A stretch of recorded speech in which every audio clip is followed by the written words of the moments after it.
on the grips here.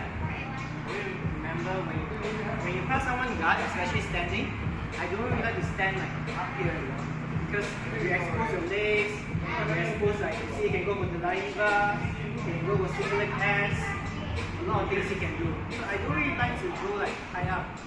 When you want to pass standing, I like to be low here. Alright? Same grips.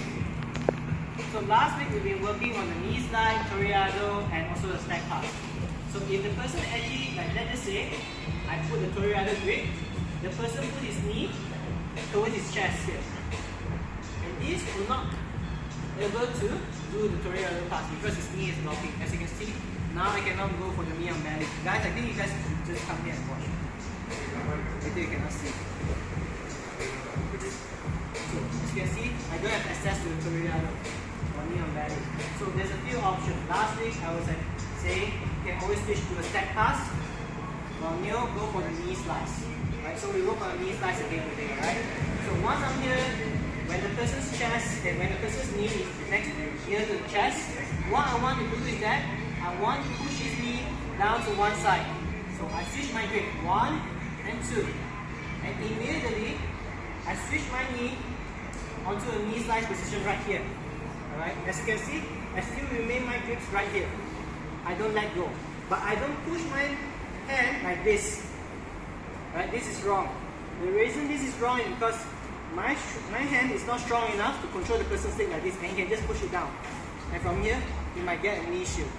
So when you actually transition to knee slice, here, remember, I'm putting my chest and my hips low like this. See, now I cannot push my hand. And if he does, I can just put my shoulder inside him. See? So I never want to straighten my hand like this. I want to put it next to him.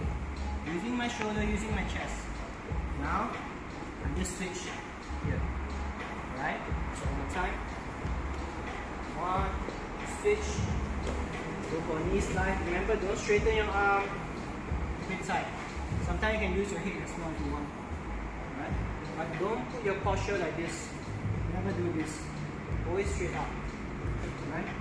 Now once you're in this position, I switch my grips towards the person's hips. Alright?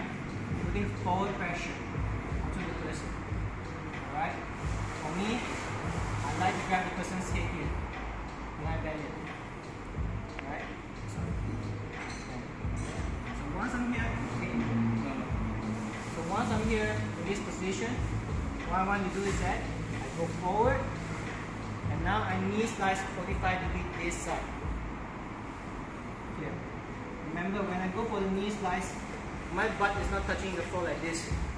This is wrong. The reason this is wrong is like, if you just put your butt here, you can just push and just get back to guard. So remember, when you go for this position, 1, 2, I knee slice, see, my toe is on the floor. My butt never touched the floor, as you can see. Right? From here, I scoop backwards. And now, I go for a side control.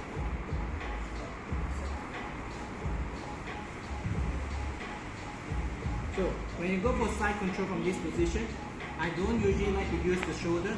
I like to use my chest more. So what I want to do is I come here, I put my head next to the person, and then I pull. So I prefer to use the chest rather than the shoulders. So remember, once I get the side control, I move my head towards here, next to him.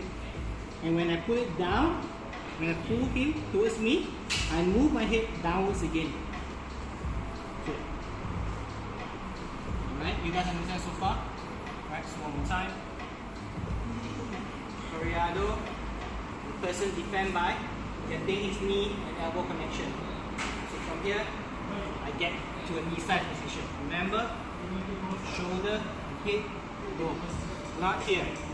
You'll never be strong enough, you'll never be stronger than the leg.